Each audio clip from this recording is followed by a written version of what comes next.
All right, YouTube, how are you guys doing? Let's talk about being a Directv retailer, how to do it, what it's like, on all the good and the bad. All right, Directv retailing. Two real ways. There's probably other small ways of doing it, but how going about it. But the two ways that I found is you can contact AT&T/Directv directly, and go through their route. You'll contact a master systems operator. They'll direct you to it, and they'll give you step by step what they require, etc., etc.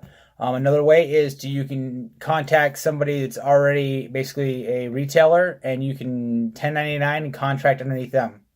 Depending on who you do, like say, for instance, it's, Perfect 10, KR Communication. Those are a couple of them where you can contract underneath them, and they'll recruit you. Basically, you're working as a 1099 employee underneath them. You're responsible for everything. As a retailer, you're responsible for everything. You can buy dishes from Directv. You can source them yourself. That's why we'll get into all the bad things about Directv retailing in a second. But you have to buy coax, everything. And if you want dishes, you have to buy them from them to use them, etc., etc. That comes obviously off your bottom line or part of your commission. Commission, depending on which route you go with, your payment's going to be different. Anywhere from, $110 for the first box, or maybe even a little less, depending on what you go. It could be less, if somebody's like, hey, I'll pay you $75 for your first box and 15 extra, blah, blah, blah. But anywhere, $100, say $100 for the first box, then $20, $25 for an additional box, up to 6. After 6, I don't think, as far as what I do, they don't pay you any additional after 6. If you want more than 6, the customer basically pays. You'll get money to install them, but the customer is going to pay, astronomical amount for 7, 8, 9, 10 receivers. Those are the two main ways you can contact a Directv, or you can contact a already Directv retailer and subcontract to them. Basically, they're subcontractors. It's all we are.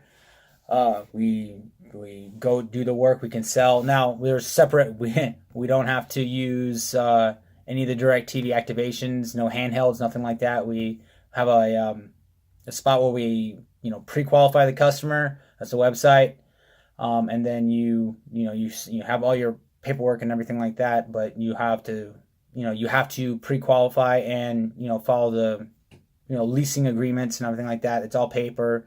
Signatures. The way I do it is all paper. I mean, somebody else could have some other way of doing it. It can all change. Everything I'm telling you is just from basically my experience. It's paper still, no handheld, and I'm responsible for supplying all my own equipment. I can get Directv equipment shipped to me at a fee. So if you can source it yourself, it's going to be cheaper. It's plain and simple. Payment. You can, if you sell Directv, the way I have it set up is if I sell it and install it, it's a certain amount. I get a kicker, for if a customer wants AT&T internet, then it's an extra $100. If I sell it, now I don't install it, but if I sell it, the customer wants it, that's an extra $100 on top of everything else. Now the negatives for being a retailer. You get charged back. Now it could be different for everybody, but the way I do it, the agreement that I sign is if a customer calls in for a service call or cancels within like 60 days or 90 days, whatever the agreement is with the customer, then you get charged back. It can anywhere be from $75 or the entire install fee. You'll still keep your what do you want to call it? Your commission for selling, because the commission for selling a job and installing are completely separate. You have the guys that go door to door and just sell it, and they just take the commission, and somebody else, like say me, would come in and install it just for the install rate. I also, not only do I sell and install Directv, but I also install other door to door salesmen's jobs they sell. They'll contact me, hey, can you do this job at such and such, and it's up to me if I want to take the job. They'll contact me, hey, I got a job that's 45 minutes away or 45 miles away. And, a lot of jobs I'll say, yeah, sure, because it's great money. I can bang out the jobs real quick. But sometimes they're like, hey, go damn near the border of Ohio. And I'm in Michigan, by the way. Would you pick up a job? I'm like, hell no, it's not worth my time. Chargebacks. Now, You have to pay for all your own gear. So you guys, thinking all those like, crazy retailers, yeah, they're hacks because they want to get out of there with the least amount of cost as possible to profit as much. So they don't care about their reputation. They're probably subcontracting under another company that, they're just straight up 1099 subcontract employees that don't care. They just want to get in and get out.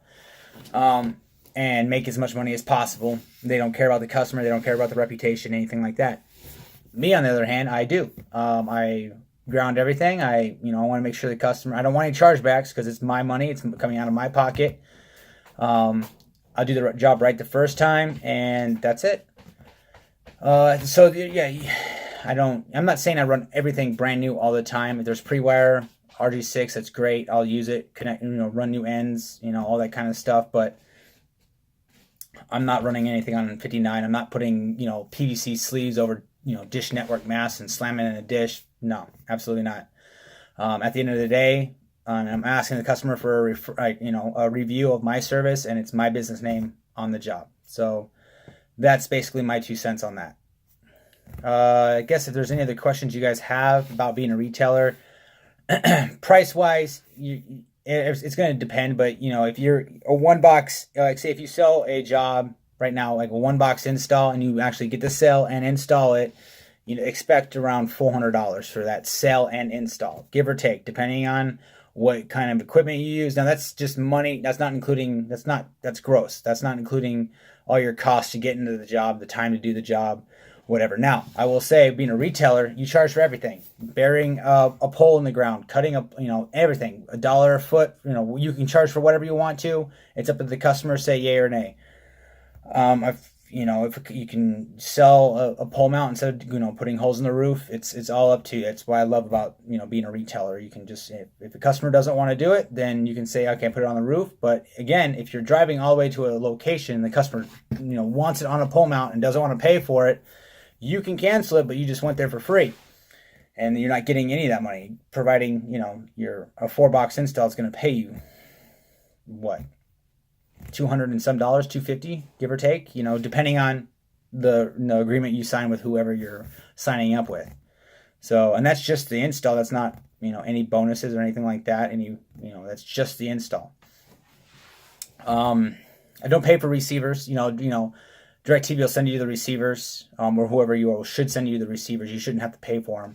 Now, if you keep them for 90 days and don't do anything, then yeah, you're going to have to either send them back at your cost or pay for them. Again, that's my experience. That's not, it could be different for everybody else, but for what I do, that's exactly what happens. So customers have to pay, Genie 2s. That's not free. Wireless, you still have to pay the $100 fee.